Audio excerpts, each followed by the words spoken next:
and I'm getting tons of texts on this, David, so I'm going to put the question to you. Isn't part of the problem that you didn't go and talk to those protesters on the lawn of Parliament, whether or not you were meeting their leadership? Why didn't you? Because it put you firmly, in those people's mind, in the camp of people who were calling them a river of filth and hating on them. Well, I think I acknowledge there will be people that think that, but just come back a second at what you just said. It's that you have to pick a side, and if you're not on my side, then you're on the bad side.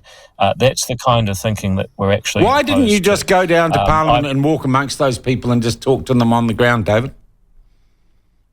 For the simple reason that I actually did more than any other politician. No, I'm not asking you what you did do. I'm asking you why you didn't go.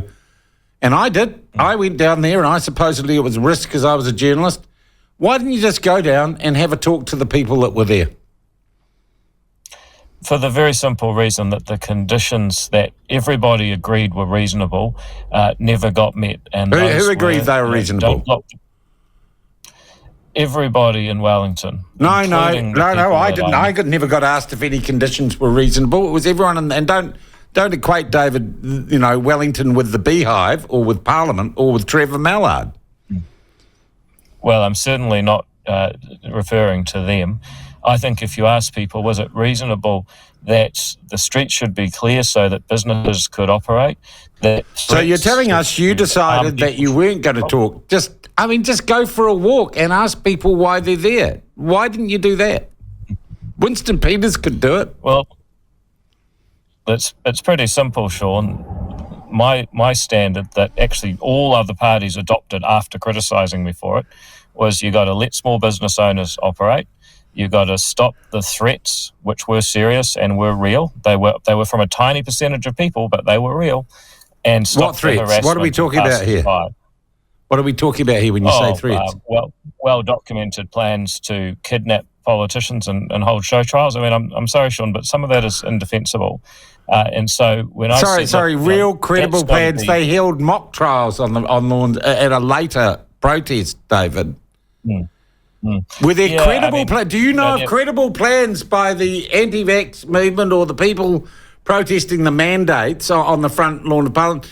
Have you been told there were credible plans to kidnap politicians? Oh, Sean, at the time I saw them. Sean, what do you mean you saw the plans? I saw online discussions. You saw online discussions, people, and there's a long way between online discussions and credible plans, David. There's a lot of shite online. So you don't think it should be taken seriously? David, I don't think that your life was at risk if you'd gone down and walked amongst the people at that parliamentary protest. Well, it's very easy for you to say now, Sean. It is. Well, it's easy to say because I walked amongst them, and I was evil mainstream media. Actually, you certainly make a virtue of not being mainstream media, Sean. But in any event, the issue was that there were some very reasonable standards that we didn't want threats. We didn't want businesses put out of business, and we didn't want passers-by being harassed. Now, I set out that those were the criteria. Absolutely, we'll go and address the protests so long as those things are adhered to. Yeah. But David, you know what political rhetoric is like. You talked about blowing up a government ministry. So you know what political rhetoric is like in a campaign. Yeah, the threats that I saw were a lot more literal and were not made in any kind of jest, I can assure you. So, that's what we were dealing with. Now, where did you see these threats? On the internet? Did you report them to the appropriate authorities? Or did you get these reported to you? Sean, they were shown to us by the appropriate authorities. Okay, so were you guys getting briefings from the SIS or the police about the threat you were under by the protesters? Yes, we did. You've got to take this seriously, Sean. I mean, I'm sorry, this was a serious situation. Now, we were doing everything we could to bring people together, but it wasn't possible in that circumstance. I actually think that if we want to have better dialogue, then we've got to accept the facts and truths that occurred, and also accept something else, Sean, which is this.